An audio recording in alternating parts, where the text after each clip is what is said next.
this time of year, few sights evoke more feelings of cheer and goodwill than the twinkling lights of a Christmas tree. The popularity of a tree at Christmas is due in part to my great-great-grandparents, Queen Victoria and Prince Albert. After this touching picture was published, many families wanted a Christmas tree of their own, and the custom soon spread. In 1949, I spent Christmas in Malta as a newly married naval wife. We have returned to that island over the years, including last month for a meeting of Commonwealth leaders. And this year I met another group of leaders, the Queen's Young Leaders, an inspirational group, each of them a symbol of hope in their own Commonwealth communities. Gathering round the tree gives us a chance to think about the year ahead.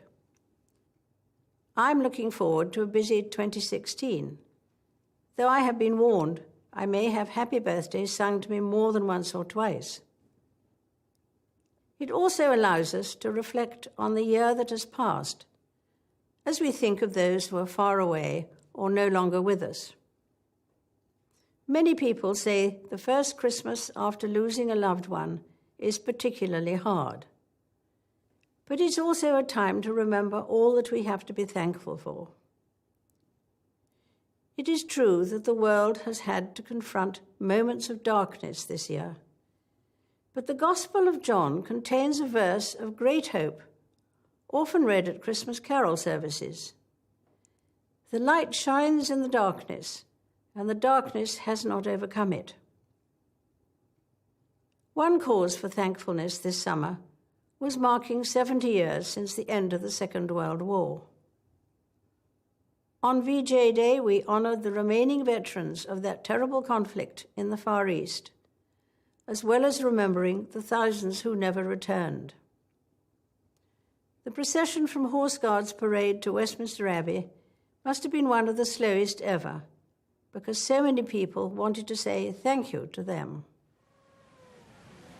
At the end of that war, the people of Oslo began sending an annual gift of a Christmas tree for Trafalgar Square. It has 500 light bulbs and is enjoyed not just by Christians, but by people of all faiths and of none. At the very top sits a bright star to represent the Star of Bethlehem. The custom of topping a tree also goes back to Prince Albert's time. For his family's tree, he chose an angel, helping to remind us that the focus of the Christmas story is on one particular family. For Joseph and Mary, the circumstances of Jesus' birth in a stable were far from ideal. But worse was to come as the family was forced to flee the country. It is no surprise that such a human story still captures our imagination and continues to inspire all of us who are Christians the world over. Despite being displaced and persecuted throughout his short life, Christ's unchanging message was not one of revenge or violence, but simply that we should love one another.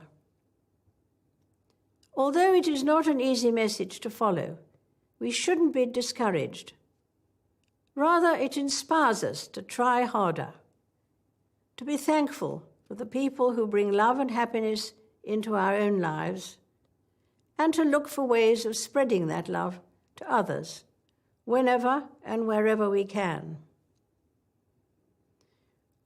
One of the joys of living a long life is watching one's children, then grandchildren, then great-grandchildren help decorate the Christmas tree. And this year, my family has a new member to join in the fun.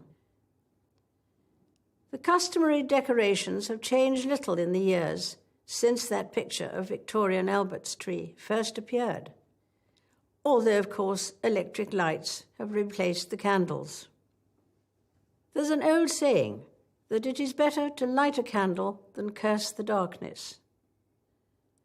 There are millions of people lighting candles of hope in our world today. Christmas is a good time to be thankful for them and for all that brings light to our lives. I wish you a very happy Christmas.